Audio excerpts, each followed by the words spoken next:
Credit card. Credit card क्या होता है? क्रेडिट कार्ड बेसिकली एक प्लास्टिक कार्ड होता है जो कि इशू किया जाता है बैंक से, वो भी एक pre approved unsecured credit limit के साथ, जहां पर यूजर इस लिमिट को यूज करके गुड या सर्विसेज को परचेज कर सकता है और एक सर्टेन टाइम पीरियड के बाद यूजर जो है क्रेडिट कार्ड के बिल को रीपे कर सकता है। एप्लीकेंट को क्रेडिट कार्ड कहां से ले सकता है? हमारे कंट्री में अभी 36 बैंक्स हैं जो क्रेडिट कार्ड इशू करते हैं और अभी तक approx 8 crore credit card issue हो चुके हैं, जिसमें से 80% क्रेडिट कार्ड होल्डर जो हैं वो मेनली इन 4 बैंक्स के हैं, जिसमें HDFC bank, SBI bank, ICICI bank and Axis bank हैं। क्रेडिट कार्ड इंडस्ट्री में एचडीएफसी बैंक एक लीड बैंक है। एलिजिबिलिटी के बेसिस पर क्रेडिट कार्ड के टाइप्स क्या हैं? बेसिकली क्रेडिट कार्ड दो टाइप्स के होते हैं, फ्रेश कार्ड या new card and card to card. Fresh card या न्यू कार्ड क्या होता है? फ्रेश कार्ड या न्यू कार्ड उन कस्टमर को दिया जाता है जिनके पास अभी तक कोई भी क्रेडिट कार्ड नहीं है। Banks generally tight policy follow करते हैं न्यू क्रेडिट कार्ड को इशू करने में।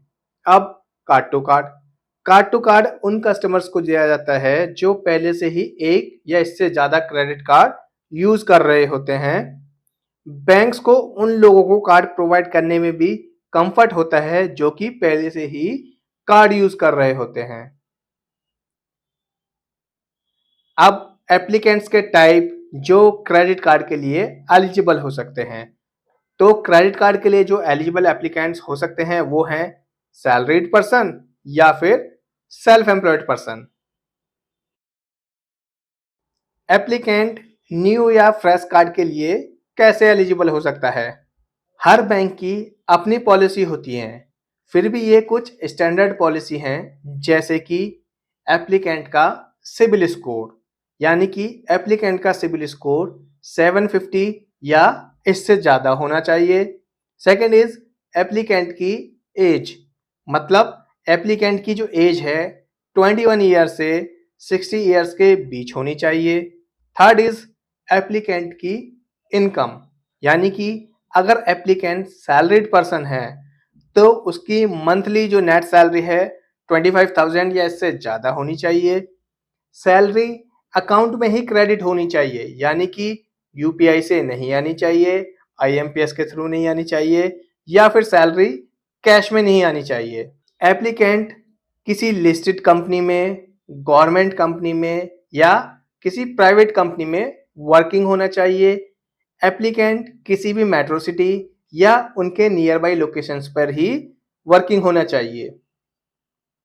और अगर एप्लीकेंट सेल्फ एम्प्लॉयड पर्सन है तो एप्लीकेंट आईटीआर जो है 5 लाख या इससे ज्यादा की फाइल करना होना चाहिए और एप्लीकेंट का जो बिजनेस है एटलीस्ट 3 ईयर ओल्ड होना चाहिए।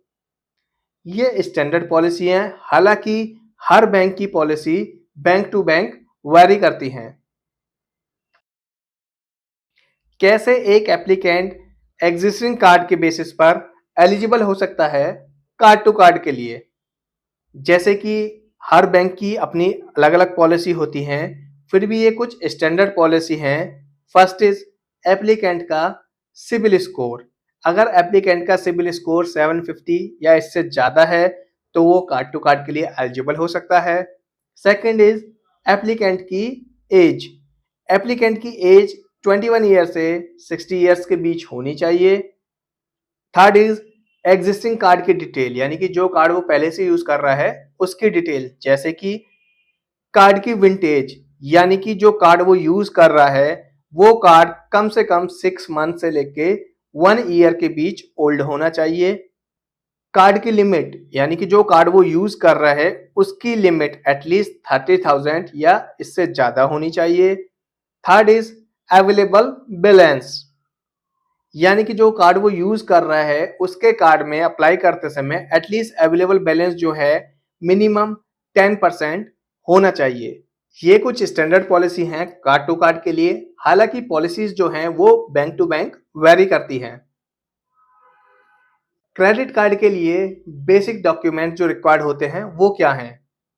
क्रेडिट कार्ड के जो बेसिक डॉक्यूमेंट रिक्वायर्ड होते हैं, जिनको मोस्टली बैंक फॉलो करते हैं क्रेडिट कार्ड को इशू करने के लिए, वो है न्यू या फ्रेश क्रेडिट कार्ड के लिए जो डॉक्यूमेंट्स रिक्वायर्ड होते हैं वो है एप्लीकेंट के केवाईसी डॉक्यूमेंट, जैसे कि एप्लीकेंट का Aadhaar card, PAN card and passport size photo.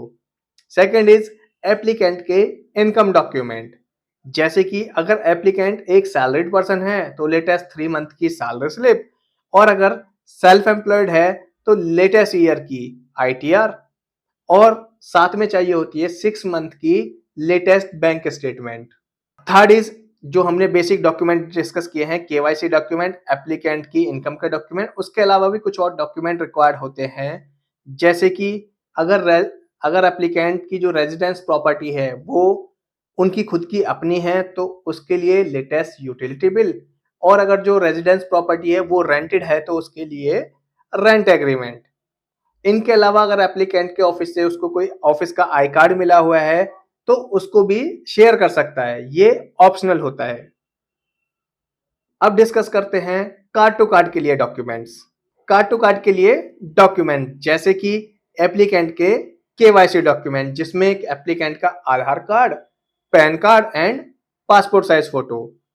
Second is existing credit card की डिटेल्स, जैसे कि जो कार्ड वो पहले से यूज कर रहा है उसकी लेटेस्ट स्टेटमेंट, और जो पहले से वो कार्ड यूज कर रहा है उसकी फ्रंट की कॉपी, बैक साइड की नहीं, फ्रंट की कॉपी।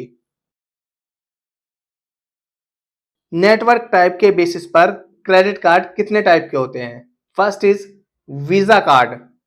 ये एक मोस्ट इफेक्टिव पेमेंट नेटवर्क है जो कि पूरे वर्ल्ड में फॉलो होता है। वीजा ब्रांड के जो डेबिट कार्ड और क्रेडिट कार्ड आप आसानी से देख सकते हैं। Second is master card. Master card भी एक अनदर पेमेंट नेटवर्क है जो कि कवर करता है अराउंड 50% ऑफ वर्ल्ड की पेमेंट मार्केट को। ये वर्ल्ड में ज्यादा जगह पर एक्सेप्ट होने वाला कार्ड होता है compare to Visa card. Master card और वीजा कार्ड में ज्यादा डिफरेंस नहीं होता है, बस जो बेसिक डिफरेंस है वो है इनके पेमेंट सिस्टम का। Next is RuPay card.